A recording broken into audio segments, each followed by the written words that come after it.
Bismillahirrahmanirrahim. Assalamualaikum warahmatullahi wabarakatuh. Alhamdulillah, wassalatu wassalamu ala rasulillah alladhi la nabiyya ba'dah. Allahumma salli wa sallim ala nabiyyina Muhammad wa ala alihi wa ashabihi ajma'in.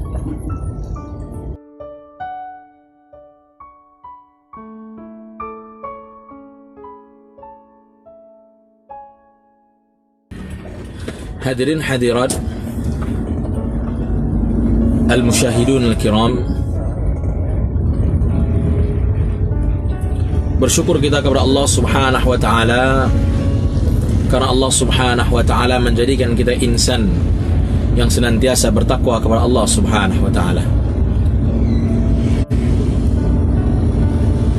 Benarkah ketika seseorang memiliki jabatan, pangkat dan harta, dia adalah orang yang mulia di sisi Allah subhanahu wa ta'ala,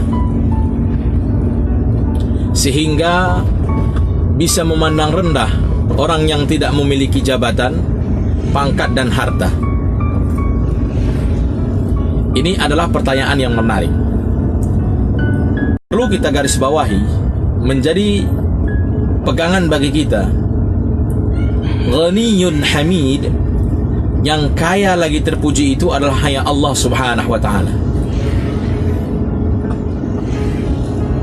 Wallahu ghaniyun hamid, dan Allah itu maha kaya lagi maha terpuji. Makanya banyak kita lihat ada orang kaya tapi tidak terpuji, ada orang terpuji tapi nggak kaya. Banyak sekali contoh-contoh orang-orang terdahulu Allah kisahkan di dalam Al-Quran. Bahkan dari kisah tersebut, apa yang mereka miliki dan apa yang Allah berikan kepada mereka tidak ada tandingannya bagi kita di dunia ini sampai sekarang.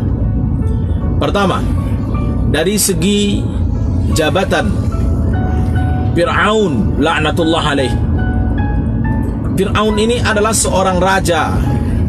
Tidak ada raja yang sehebat Fir'aun sampai sekarang ini. Sampai-sampai Fir'aun berani mengatakan, Ana rabbukumul a'la, aku adalah Tuhan yang tertinggi. Paling raja-raja sekarang berani mengatakan, ketika mereka menjadi raja, mereka adalah titisan dewa, atau mereka adalah utusan Tuhan, atau lain sebagainya. Tidak ada yang berani mengatakan Ana rabbukumul a'la, aku adalah Tuhan yang tertinggi. Gak ada. Maka siapa lagi yang lebih tinggi daripada Fir'aun jabatannya? Tapi coba lihat, mati tenggelam, ditenggelamkan oleh Allah hanya karena tak bisa berenang.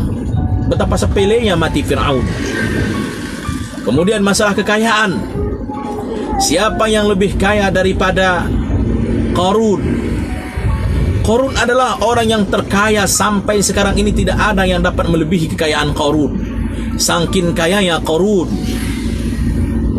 ketika kita menemukan sebuah harta di dalam tanah, kita mengatakan ini adalah harta Qarun. Akan tetapi dengan kekayaannya yang begitu banyak, apakah menjadikan dia menjadi orang yang terpuji dan mulia di sisi Allah? Tidak. Allah tenggelamkan dia ke dalam tanah bersama dengan harta-hartanya dan mati dalam keadaan hina. Itu dua contoh. Ketika orang memiliki harta dan jabatan, tiada tanding di muka bumi Allah subhanahu wa ta'ala ini. Mereka itu tidaklah mulia di sisi Allah kalau mereka tidak mendekatkan diri kepada Allah subhanahu wa ta'ala. Kemudian, adakah contoh orang yang kaya namun Allah subhanahu wa ta'ala meninggikan derajatnya? Ada. Siapa? Dia adalah Nabi Sulaiman alaihissalam. Coba lihat Nabi Sulaiman. Ada juga yang menandingi kekayaannya? Enggak ada.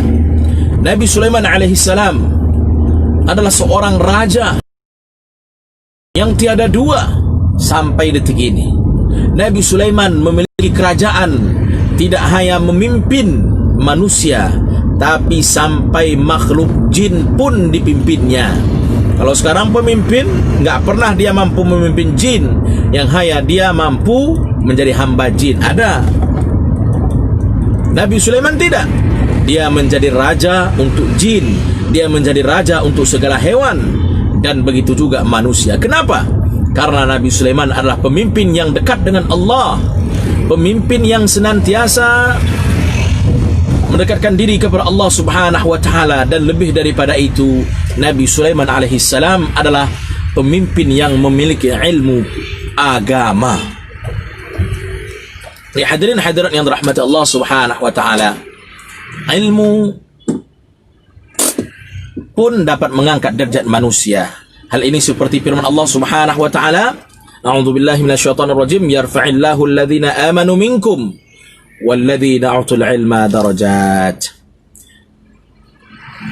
Semoga apa yang kita sampaikan pada pertemuan kali ini bermanfaat bagi kita. Barakallahu li wa lakum fil Qur'anil azim.